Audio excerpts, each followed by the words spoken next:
Hello everyone and welcome to Beyond the Great Wall.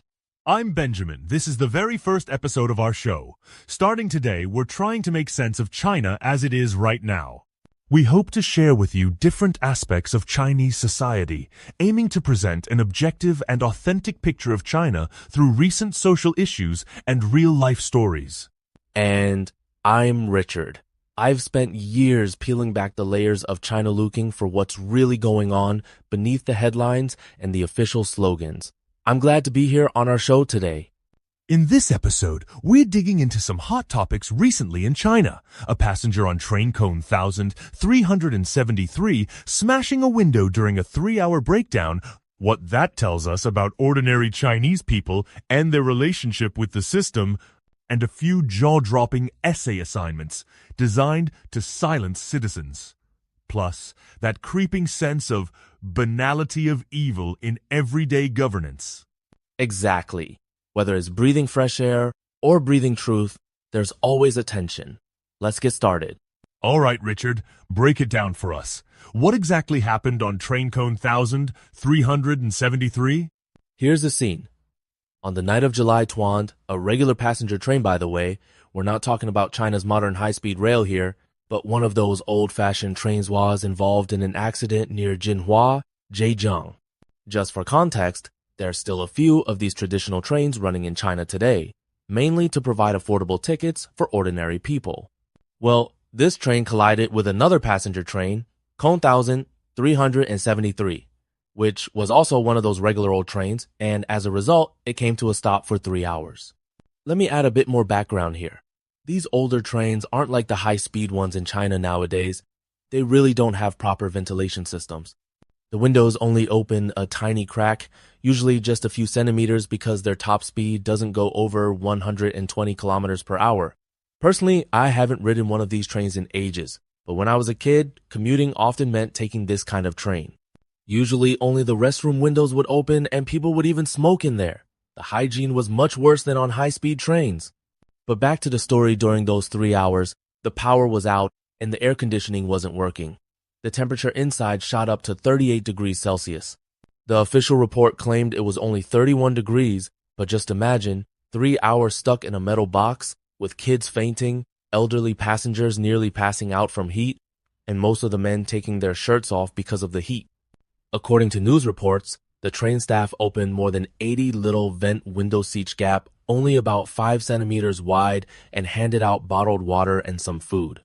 But they refused to open the doors, saying it was too dangerous. There was no platform, the doors were more than 1.5 meters above the ground, and it was nighttime with no lighting outside. Finally, after hours of unbearable heat, one man among the passengers couldn't take it anymore. He picked up the emergency hammer and smashed open a window for fresh air. Others quickly followed, and in total, 7 windows were broken as people rushed to get some real air at last. And someone actually smashed a window with the emergency hammer just to let in air? Exactly. A male passenger broke the window around 10 p.m. after the staff refused to open doors or vents. When the window shattered, passengers said the breeze made everything feel better. Then what? Was he arrested or fined? Surprisingly, he wasn't detained, just criticized and educated by police. The official line was that he damaged railway property, but apparently the system thought the situation wasn't quite an emergency. So he's both a hero for self-rescue and a vandal for property damage. Exactly, Benjamin, and this is the paradox of life in China. You follow the rules: no open windows, no improvising unless someone literally smashes through. The system will fix the window but never apologize for being too rigid. Richard, I want to ask, what if the guy who broke the train window had turned out to be wrong? For example, what if just after he smashed it, the train started moving again, or the air conditioning suddenly came back on? That's a very sharp question. In China, many people worry about this the most. Your act of courage could instantly be seen as reckless or even criminal. Worse, people might not only blame you, but actually kick you when you're down. There's a Chinese phrase for this, luo jing xiaxi, which means kick someone when they're down. So, your good intentions can turn into accusations of breaking the rules, and you face pressure from both the system and the crowd? Exactly. That's why most people choose to do nothing. If you keep your head down, No one can blame you. But this makes the problem worse because every time someone dares to step up and gets punished, it discourages the next would-be helper. Earlier, you mentioned something about mandatory essay assignments going viral in China. What's that all about? After incidents like the 1373 train, authorities asked people workers, students, everyone to write reflection essays on why it's wrong to break the rules no matter how desperate things get. Literally an assignment? Yes, the so-called 3 model essays. The message: no matter what, you must not break the window set by power, even if your life is on the line. That sounds dystopian. What does this window mean? It's a metaphor. The window is any boundary set by authority. You're supposed to quietly suffocate behind it, never make trouble even if that window is literally trapping you in a train. So the essays say, obey at all costs. Exactly. It's a warning. If you challenge the system, you'll be blamed, not the people who made the bad rules. Sounds like, don't you dare break the system, even if the system's breaking you. That's it. The point is not to fix problems, but to keep the window nice and shiny, no matter how many are suffocating inside. Richard, you keep mentioning the banality of evil. What does that mean in today's China? It's a phrase from Hannah Arendt, meaning ordinary people not monsters do cruel things just by following orders. In China, it's everywhere in paperwork, meetings, daily routines. So people aren't bad, but the system encourages them to just obey? Exactly. In the train incident, staff followed the rules. No open doors, no breaking glass. Even if people faint, they fear breaking the rules more than risking lives. That's scary. Everyone's loyal to the process, not people. It's learned helplessness. When you're punished for creativity and rewarded for conformity, you soon keep your head down. So evil isn't always loud or obvious. Sometimes it's millions doing nothing, knowing it's wrong. That's the real tragedy. The system doesn't need monsters. It just needs everyone to not get involved. Richard, you mentioned the phrase luo jingxiaxi, kicking someone when they're down. Is this kind of attitude common in public emergencies or scandals in China? Unfortunately, yes. When something goes wrong, like someone dares to act out of line, many bystanders don't offer support. Instead, they criticize, mock, or even celebrate someone else's misfortune. It's a way for people to show, see, following the rules is safer. So how does the internet make this better or worse? The internet amplifies everything. It gives people a place to vent and joke, but also spreads rumors and harsh judgment much faster. Someone brave offline may get roasted online, especially if some new detail makes their action look unnecessary. Does this all come down to a lack of trust? Like, people don't trust strangers or the system to do the right thing? Absolutely. When trust is low, everyone's instinct is to protect themselves, so not getting involved, not helping, not even voicing sympathy. For many, safety means keeping your distance from trouble and from each other. So, Richard, how do ordinary people cope? Is it just despair, or do they push back in small ways? Chinese people have a gift for laughing at pain. When you can't break the window, you joke about it. This week's top comment online: in China, if you open a window for fresh air, you get punished, not the one who closed it. That's brilliant and sad. More jokes like this? Plenty. After 1373, people joked, under current regulations, even pigs must be transported in temperatures below 25 degrees C. The irony is that during this train stoppage, many passengers reported that the temperature inside the sealed carriages exceeded 33 degrees C.